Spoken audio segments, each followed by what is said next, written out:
Road wins are really hard to get, and I'm excited about this one. Dane Deja, Ty Rogers, both were huge tonight. We've been on Coleman's back for a long time.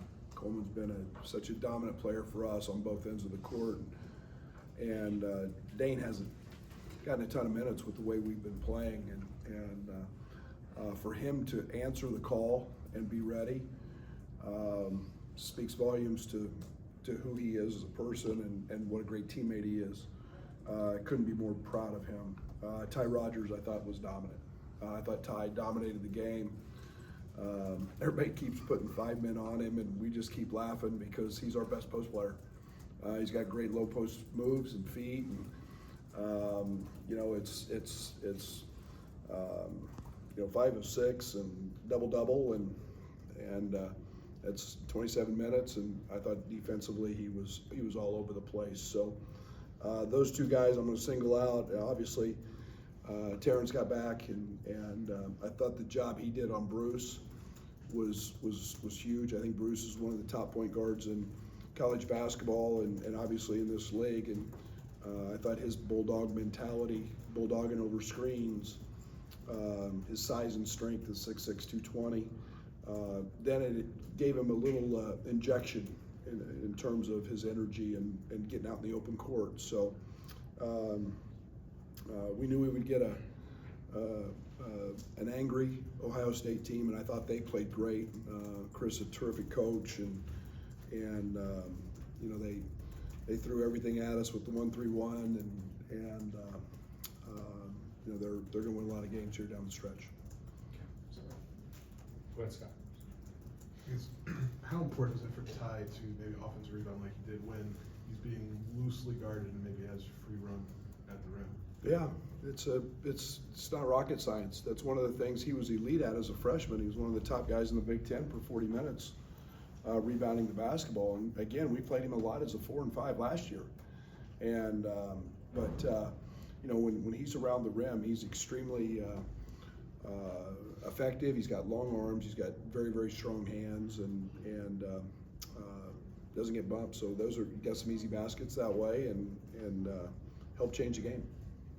I know it's because of Coleman's foul trouble mostly, but did you feel like this would be a good matchup for Dane, and did you think you would get what you got out of Amani tonight, too? Well, I thought I was proud of Amani and Draven both as freshmen. Haven't got a ton of minutes, and Amani's been out a good while with his back. But yeah, we had those guys. We had a lot of freshmen out there for 3 or 4 minute stretch, and at the end of the half, and we didn't get hurt. And we had a little bit of a lead and trying to protect Terrence and Coleman, and those guys did a great job. But Dane's been there, done that. Dane's been a really good player in this league, and although things have shifted a little bit in terms of style, he's big, he's strong, and he can impact the game. And like I said, I just thought he was effective at both ends of the court tonight. You said road wins in this league are a big deal. When you score the way that this team has scored, what enabled your offense to travel with you and put up as many points as you did on this day? Yeah, I think we're 7 in the country in OER, in Ken Palm or something like that going in. Again, we're a little bit unorthodox. I get it. Our little booty ball, as we call it, to get different post ups and matchups. A lot of that starts with Marcus and Ty. But the one thing I was very happy with today is we took threes. Our last game we turned them down, and we're a really good shooting team. And it was nice to see TJ get going from 3. But Luke Goody, Quincy, Justin, all those guys are really good 3-point shooters. So we're just a little unorthodox, and when you can get some easy 2s like we did for Marcus, you can get to the foul line. I don't know how many turnovers we have. Can't see. 6. We're not turning the ball over. You get a lot of opportunities, and offensive rebounds help as well. Brad, with Terrence, does that go back to the closing of that Indiana game, or is Yes. it just, it does? Sure. Then did you Sure. see, how do you build on that over the course of the last couple of days in Yeah, practice? it's just it was just a end of the game, make the winning plays, make the right plays, and he's done that throughout his time with us, and you know, he impacted winning, and you know, he's a kid that we all know is electric in the open court, and he's you know, he found some opportunities tonight against one of the better defensive teams in the country in transition. Ohio State, I think, is 4th in the country in fewest transition points, and Terrence was still able to get out and exploit. Maybe big picture-wise, to get Big Ten Road win, Quad 1 win, just what does that maybe mean for kind of where you stand in various races? Means we're 7 and, is that right? What are we, 7-3? Well, means we're halfway through league. We got a lot of them to go. Anytime you win on the road, it's a good thing. But yeah, you want to. It's a quality win against a really good team, and those always help. But you know me, I'm one game at a time, one day at a time, and this is day 16 for us in a row. So I think we had 9 games this month. I think we had a 9-game month. So a day off is much needed, and then we can go back to it.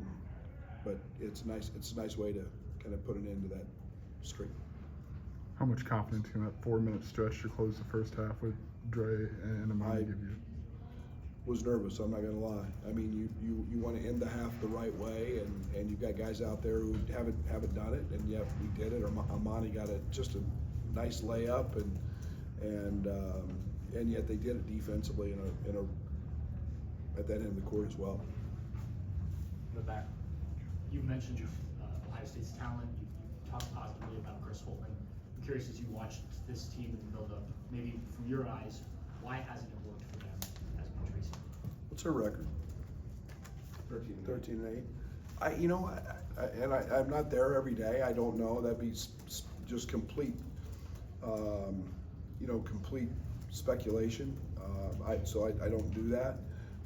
I just know when I look at him, I know, Battle's a guy who's gotten 20 a night in this league for a long time. I've got so much respect for Bruce, and then I thought the Gale kid is maybe as improved as anybody in our league, and we were very concerned about him coming in. When he gets 16 to 18 a game, they're really efficient. So they got good depth. They got Akbar in the middle and Zed backing him up. So I don't have a great answer for that, but I do like their team, and I know that they're very hard to prepare for, and I thought they played great tonight.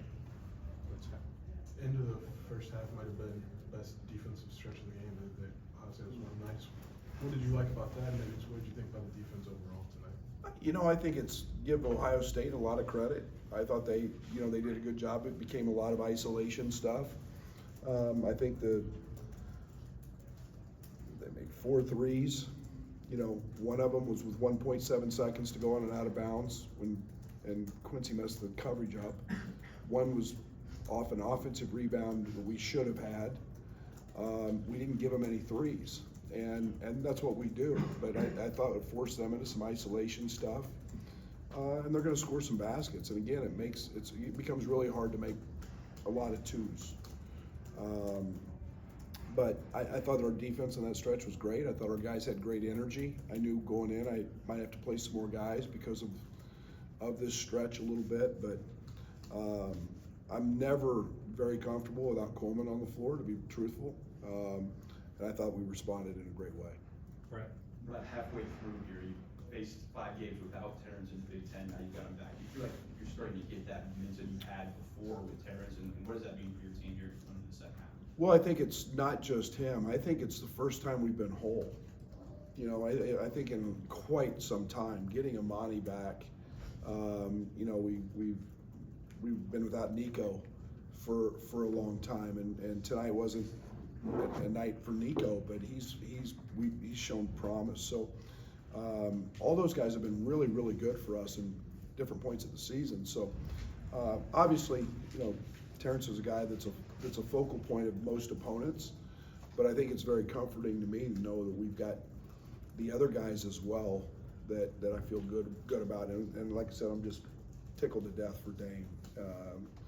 You know, that as our bench develops, you need that in February and March and beyond.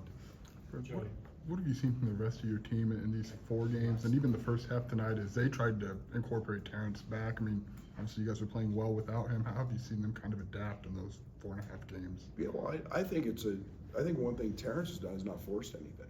I think it's been how he's played. He knew we were playing at a really, really high level offensively. I mean, I think we were 2 in the country in offensive efficiency while he was gone. And it's just finding that right dimension. I've said it many times. We don't run a lot to Terrence, and we just he gets it organically and through offense and so on and so forth. But he's been very patient, and I think that's a tribute to him being a great teammate, and why he's a outstanding teammate that everybody likes. Okay, so maybe our last one. Coleman's certainly been around the block. What do you tell him with that text? It didn't hurt you tonight, but in the long run. Yeah, and I had both officials talk to. I had a couple of the officials talk to him, and I think it was frustration, and that's stuff that we can't tolerate and can't happen, because it didn't hurt us tonight, but like I said, he's got to understand his value to our basketball team and his importance to our basketball team, and understand that stuff can't happen.